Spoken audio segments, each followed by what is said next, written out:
F'Lulju tal-2023 sar illegali li jinġabru ir-rizzi mill-ibħra Maltin. Dan wara li l-gvern daħħal moratorju sabiex iħares din l-ispeċi li kienet qed tonqos b'mod allarmanti.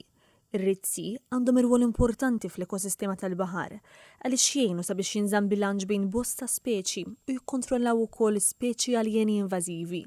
Fl-istess waqt beda programm ta' restocking immexxi mill-Aġenzija Aquatic Resources Malta fejn ir-rizzi qed jitkambru fiċ-ċentru ta' riċerka ta' Salluzzjan sabiex eventwalment jintefgħu lura fil-baħar.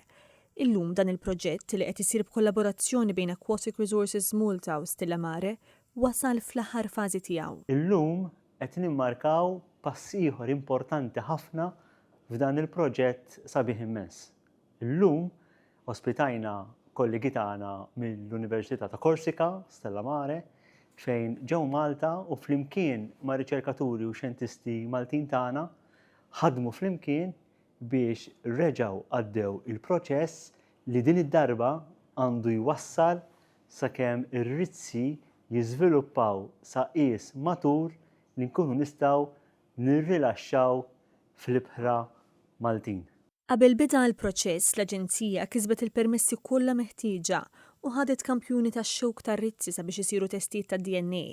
Dan biex tinżamm l-istorja ġenetika tagħhom u jkun possibbli li jiġu traċċati fil-Baħar Malti.